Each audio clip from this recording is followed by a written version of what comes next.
the spices that they had prepared on the Sabbath day to embalm his body, to put the final punctuation mark on that story. And not a question mark, not an exclamation mark, but a period. The end. And so they went about their sorrowful business, their minds still reeling with the horror of seeing their Lord and teacher, his body disfigured and broken and taken down from the cross of his torment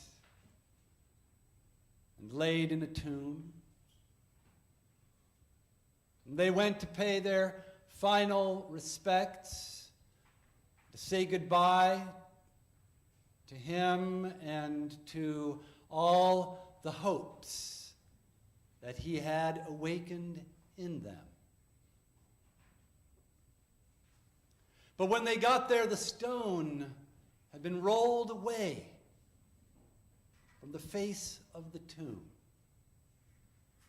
And there was no body, no corpse lying there in his burial cloths.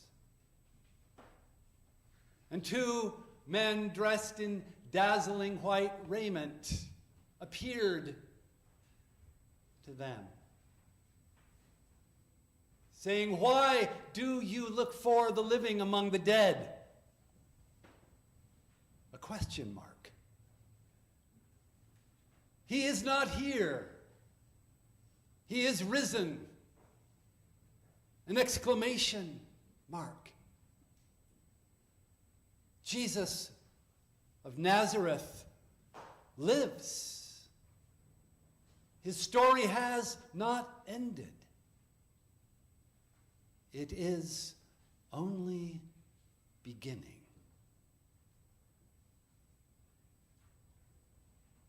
And in amazement and wonder, they go back to the place where the apostles are hiding out and tell them what they have seen. But to them, it seems like woman talk, an idle tale. But Peter, always impulsive, always thinking with his feet. Peter, who had been so gung-ho, so ready to follow Jesus all the way to death, if necessary, only to draw back in fear when it mattered most, to deny him not once, not twice, but 3 times. Peter goes running to the tomb. And there is no body.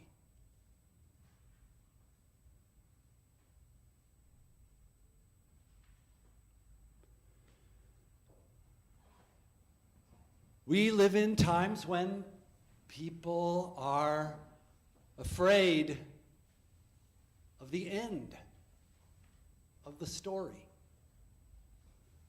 Democracy is coming to an end, they are saying. A habitable planet is coming to an end, they are saying. Humanity is coming to an end, to be replaced by machines with artificial intelligence, they say. But somewhere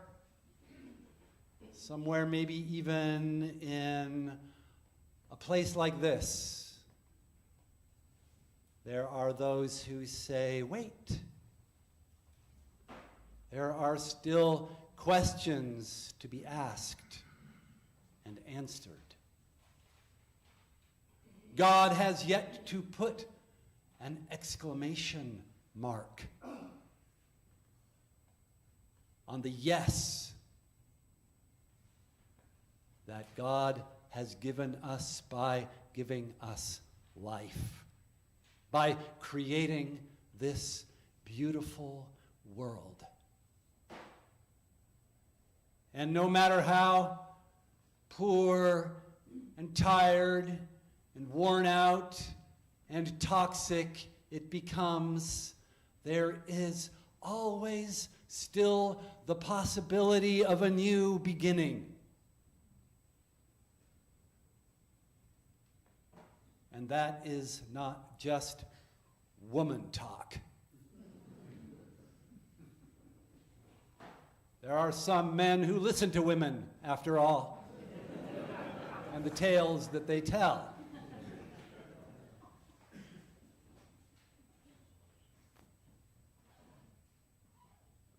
But the world that put Jesus Christ to death, that world will die. It is coming to an end. That world that relies on violence, on the silence that fear produces, that world of domination and cruelty and exploitation, of tribalism and hate, that world will die.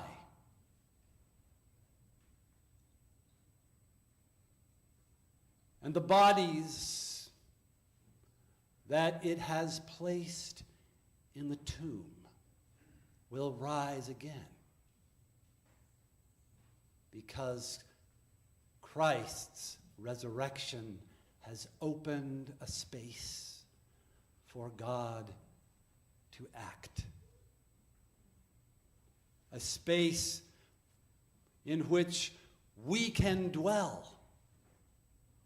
A space in which we can be nourished by God's word, can be daily renewed by God's Spirit,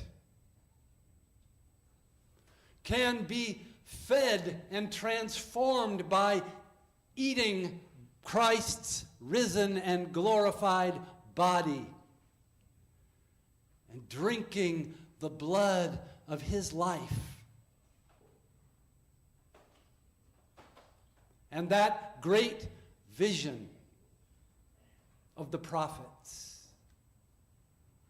that God is about to create a new heaven and a new earth, a world where children are no longer born for calamity, to die in infancy from preventable disease, from famine for want of aid from their rich neighbors, from being blown to bits in the tents of their displacement camps.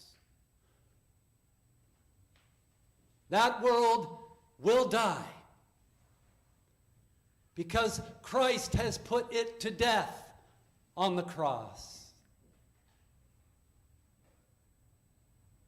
And instead, a world where people no longer labor to build houses and then cannot afford houses to live in.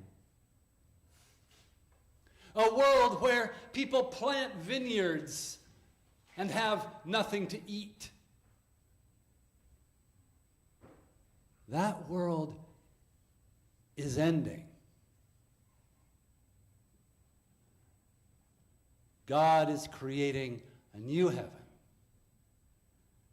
and a new earth. And we who are members of Christ's risen and glorified body, are given the Spirit and the power and the love to create it. Beginning today. Beginning every day. When we have faith that the story of Jesus of Nazareth is only beginning.